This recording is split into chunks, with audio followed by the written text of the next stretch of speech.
In keeping with its position as the leading commercial city of the United States, New York is also the financial center of our nation. Wall Street and other streets of the financial district are deep, narrow canyons of tall buildings, the homes of the country's great banking houses. But it is the New York Stock Exchange on Broad Street, America's greatest securities market, that perhaps typifies the business of the Wall Street district. On the floor of the exchange's Great Hall, stocks and bonds are bought and sold. Over 1 million phone calls a day are handled here, and each transaction is carefully recorded to be communicated by telegraph, radio, and cable all over the world. If any single newspaper can claim to be the voice of capitalism, it's the Wall Street Journal. Published out of New York with editions in Europe and Asia, it advertises itself as the world's leading business publication. And with a print and online readership estimated at 3.7 million, of which around 2.5 million are in the US, it has considerably more daily readers than any other US newspaper, and more even than influential weeklies like The Economist. At the same time, it occupies an unusual position in the media landscape. Its readers will often get their news from the New York Times, Washington Post, FT, or other papers first.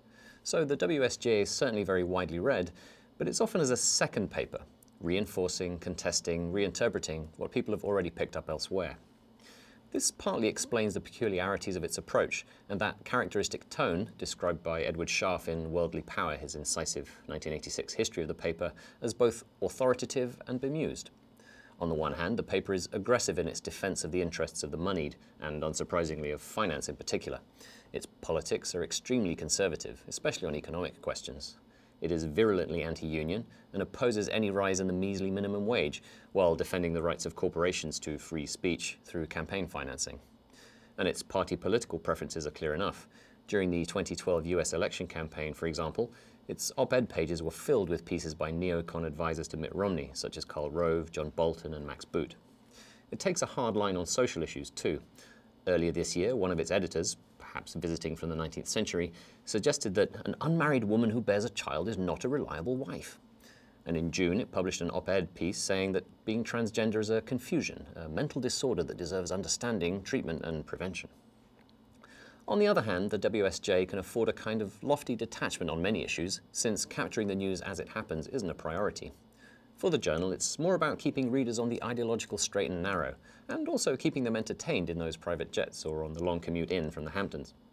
To give a recent example, an editorial in mid-October attacked Obama for announcing, again, that he was planning to close the prison camp at Guantanamo Bay. The paper worried about the dancing in the streets this must have caused among the Islamic State jihadists. The same day, it devoted a chunk of its front page to a story about battles over the lobster catch in Prince Edward Island. Admittedly not a minor matter, the quality of bisque was at stake. Empire and lobster. The WSJ must keep its readers abreast of both these things. The paper was set up in 1889 by two ambitious finance reporters, Charles Dow and Edward Jones, who later developed the famous index. Initially, the WSJ was little more than a bulletin of stock and bond prices. Mind-numbingly tedious, it was designed to serve a basic purpose: feed people the information they need for gambling on the stock market. In the paper's first few decades, the relationship between journalism and money-making was incestuously close. Its Wall Street offices were right next to the New York Stock Exchange, and reporters regularly cashed in on inside information gleaned from their work. And in true capitalist fashion, the Journal was uniquely successful in these years because it had no competition. The crash of 1929 brought a humbling for the paper as the markets it had championed collapsed. The day after Black Tuesday, the 29th of October 1929, the worst day in financial market history, it responded with possibly the understatement of the decade. Its front page headline read, "Stocks steady after decline." It reassured readers that the hysteria is passing, and 2 days later breezily announced, "The sun is shining again." Sadly, it turned out that this was just the start of what became the Great Depression. The 1930s wasn't such a good decade for the WSJ itself either. In 1932, a Senate committee heard evidence that the paper's journalists had been taking money to plant stories hyping certain stocks, which of course they also owned. The insider trading that had been an integral part of the paper from the beginning was now on public record and had to be stopped. The editors laid down a rule that reporters couldn't own the stock of companies they were reporting on. This anti-corruption firewall didn't always remain intact over the following decades, but the principle was key to the paper's identity. Its credibility depended on keeping some minimal distance from the orgies of wealth accumulation going on around it. As Edward Sharf put it, it had to play the role of the piano player in the brothel. From the 1930s to the 70s, the journal remained the voice of American capitalism, extolling the virtues of free enterprise, deregulation, and so on. But it was out of step with the ideological times. Keynesianism was just not its natural habitat. Imagine the paper's delight then when neoliberalism came along. Here was the relentless capitalist ideology of its dreams, and from the late 1970s, it was in the ascendant. Wall Street Journal writers were instrumental in spreading the gospel of supply-side economics to Republican politicians, and many ideas laid out in its comment pages wound up on Ronald Reagan's policy agenda. Edward Schaaf describes the paper becoming more militant, more brassy and adventurous, and sees the 1980s as its moment of triumph, writing that not since the Hearst papers sent the United States charging up San Juan Hill had there been so visible a tie between the expressed opinions of a newspaper and the consequent deeds of the US government. In the mid-80s, an ad campaign for the paper boasted that it was the daily diary of the American dream. True, if you happened to be a wealthy white American male and your dreams were all about money.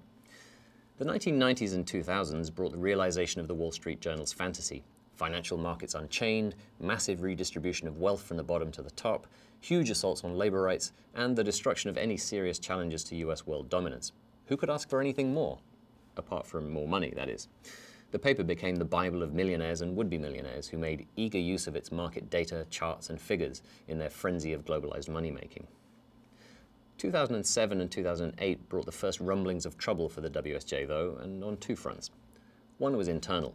The Bancroft family had owned the paper since the 1920s. Unlike the owners of the New York Times, say, they didn't insist on putting one of the dynasty in charge of the company, so WSJ editors had a somewhat freer hand. This meant they could be more adventurous in their commissioning.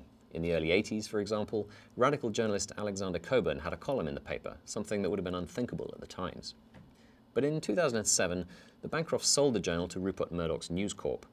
Murdoch wasted no time in appointing his right-hand man Les Hinton as publisher. As head of News International, Hinton had presided over the phone hacking by British tabloid papers that became such a scandal when it was uncovered in 2011. Despite claims that Murdoch did not interfere with editorial policy, WSJ reporters and writers leapt to the defense of Hinton and of their boss. Hinton was eventually forced to step down, but severe damage was done to the journal's image of probity and editorial independence. The US watchdog Media Matters has documented more and more conflicts of interest at the paper in recent years, suggesting that a few years of Murdoch are making short work of that old ethical firewall. The other source of alarm was the financial crisis, which the WSJ watched unfolding at extremely close range. Starting in the late summer of 2008, panic spilled across its pages as first Bear Stearns and then Lehman Brothers went kaput. Was the unthinkable thinkable? Was US finance as a whole in danger? The paper began to run sections advising readers how to protect their homes, retirement savings, and other assets in times of financial turmoil. In December 2008, it launched a blog called Laid Off and Looking, touted as a way for WSJ readers and job seekers to learn firsthand about how rising unemployment was affecting Americans. Being unemployed and short of cash was obviously not something its readers were accustomed to even imagining, let alone experiencing themselves. Hence the paper's overflowing sympathy for fat cat executives like Richard Fuld of Lehman Brothers. In September 2009, a year after his company went bust, the paper boo-hooed that Fuld was having a hard time putting the past behind him. Of course, the US government came quickly to the rescue, with bailouts that dumped the cost of Wall Street's successes onto the taxpayer. Bank profits and bonuses were eventually restored to health, and sighs of relief were heaved in corporate towers everywhere. That's why the WSJ could react with such dismissive confidence to the Occupy Wall Street movement of late 2011. Though some of its reporters engaged with the protests at first hand, the columnists and op-ed writers disparaged what they described as ragged protesters, half-naked demonstrators, and raging anti-Semites, an aggressive, often drugged-out crew. Still, the WSJ did eventually decide it was worth addressing the issues raised by the protests, if only to spread the gospel of free enterprise. According to an editorial of November 25th, capitalism's advocates should not see today's protests as a threat, but rather as an opportunity to express their own core values, to demonstrate their passion for true fairness and their anger toward crony capitalists and statist operators. In other words, whatever the problem is, the WSJ's answer is more capitalism. This worldview was paraded in the paper's pages in mid-October this year by Hernando de Soto, the Peruvian prophet of bootstrap capitalism.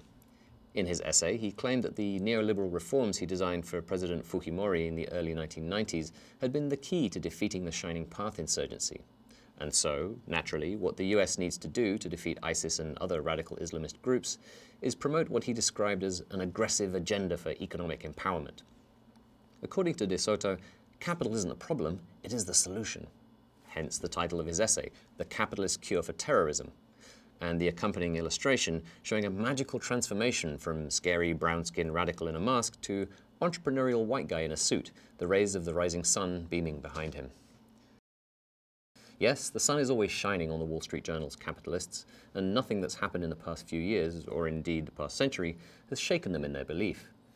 In 1928, the editorialist William Peter Hamilton made a boastful assertion that would seem to apply equally today. Not so many years ago, he wrote, "Wall Street seemed to live in a state of a continual apology. It was blamed for incompetence and dishonesty anywhere. But Wall Street does not apologize nowadays." He should perhaps have added, and neither does the Wall Street Journal.